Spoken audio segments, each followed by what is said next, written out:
Hello, this is Tom with Resource Education, and I'm here to tell you about Fluency Packs. Now, these cards exist. We made these cards because we need to hear students speak as teachers.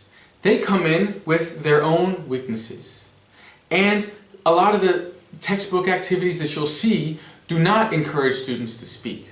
So we want to be able to deal with all those weaknesses and encourage students to speak in a way that is actually motivating and interesting so that the teacher can actually hear the students speak to understand what their weaknesses are, where their strengths are, and what to review or what not to review in the future.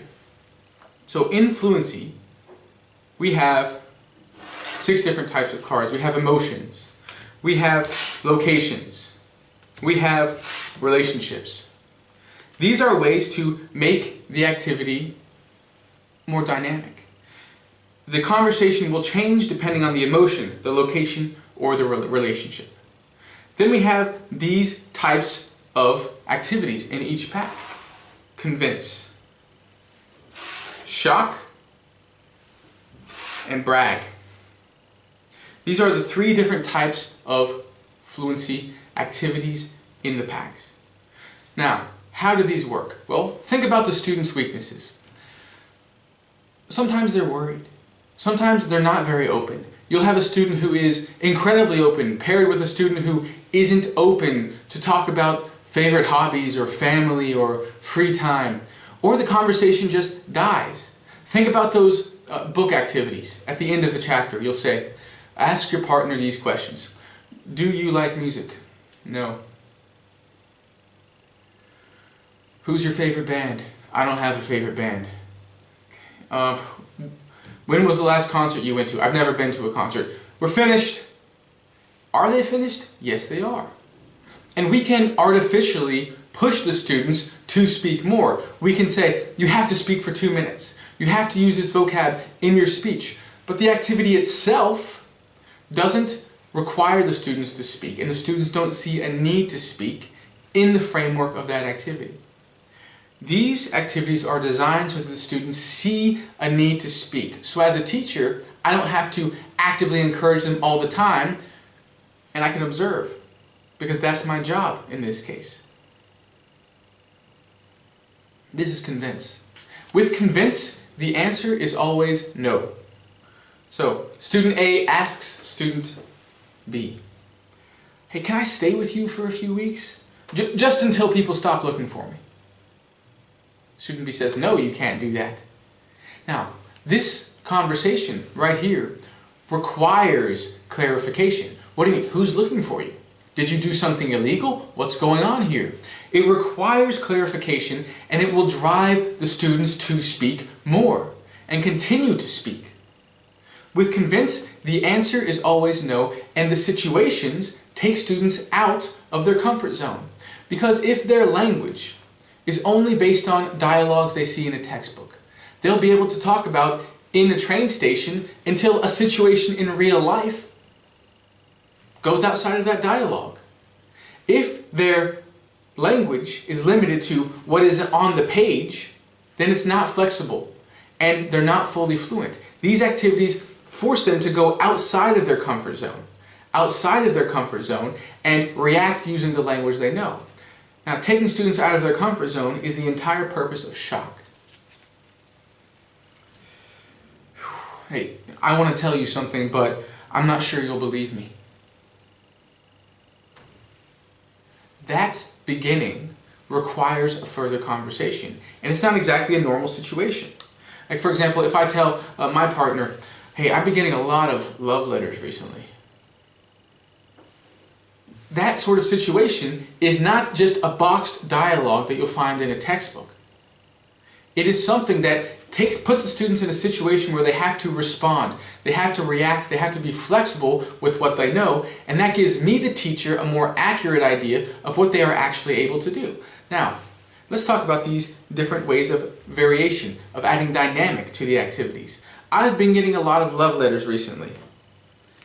The relationship. If a politician is talking to a supporter, that's a very different conversation from if a store manager is talking to a customer.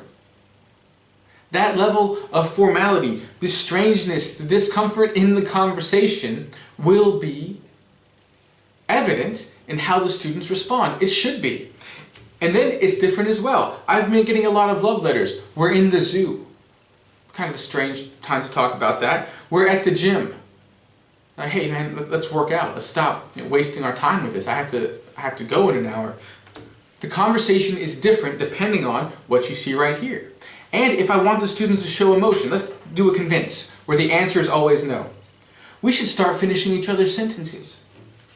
If the other person has to show that they are weak, and I have to show that I'm upbeat and excited.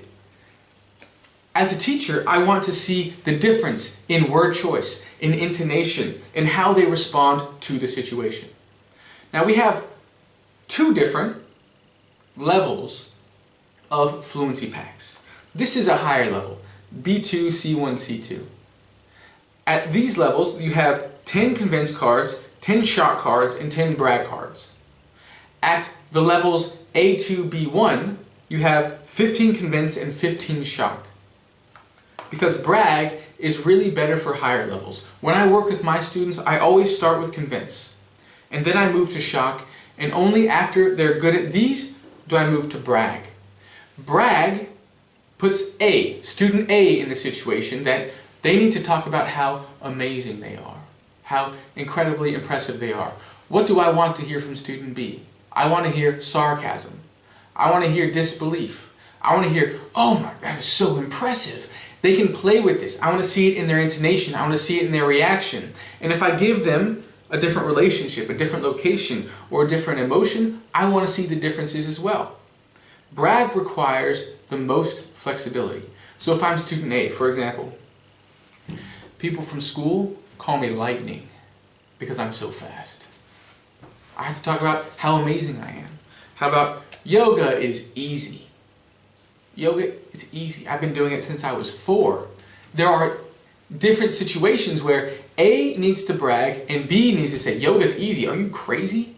Are you crazy? You can't do yoga. So yeah, I can do yoga. And it continues the conversation, but it's the most difficult in terms of creativity. So I always build up that way. And here's the thing. It works for younger students and older students. I use this when I teach executives at a corporate client. I had one brag card one time where it was the CFO of the company, the Chief Financial Officer, and the CEO, the big boss at the company. The CFO got a brag card that said, I have very soft hands. And he had to brag to his boss about his soft hands. They loved it. They loved it. And they spoke, and as a teacher, I could see what they needed and what they didn't need, what they used, what they didn't use, and it allows for a quick analysis in just a few minutes of the lesson. And that's what these fluency cards are for. You can find them at Play and Learn, and they'll take care of you at that website without a doubt. So my name is Tom with Resource Education. Thanks for watching. Take care.